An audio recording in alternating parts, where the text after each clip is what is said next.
मेहमानाने खुसूसी, काबिल एहतराम असातिज़ा हज़रात और मेरे प्यारे भाई और बहनों, अस्सलामु अलैकुम व रहमतुल्लाहि व बरकातुहू। मिल्लत इस्लामिया के गैवर नौजवानों, सरज़मीन हिंदुस्तान का छप्पा छप्पा, गुलिस्तान हिंद का पत्ता पत्ता और बूटा बूटा इस बात पर तमाम बच्चे उठकर न जाएं, एक एक दो जाएं, सब उठकर न जाएं एक साथ। जब कच्चे गोरे और मन के काले अंग्रेजों का नापाक खाया पड़ा तो ये साजिश कौम हिंदुस्तान के तख्त व ताज का मालिक बन गए। बहुत अच्छे।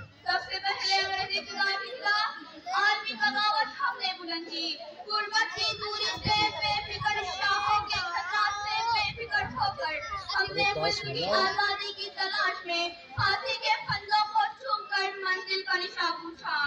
तो कभी मुल्क की आजादी के लिए हमने अपने जिस्म को लहू लहान करवाया, आग के अंगारों में जाना पसंद किया। हम इस मुल्क की आजादी की खातिर बरसर अदालतें नगमाए आजादी सुनाया, तो माठा की कोठियों को हमने अपना वतन बनाया।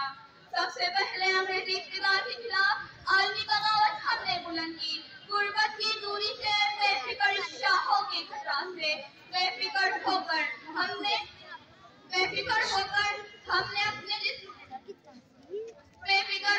हमने जमहूरियत का रास्ता इख्तियार किया कि मुख्तलिफ मज़ाहब व अक़ीदत और नज़रियात व अक़ाइद के करोड़ों हिंदुस्तानी की हकीकत से सरफराज हो सके।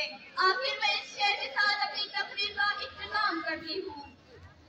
आज सुकून से ये हिंदुस्तान नहीं होता अगर कोई सरहद पर कुर्बान नहीं होता, और जिसका परिवार घर में रास्ता देखता हो उसे सीने पर गोली खाना आसान नहीं होता।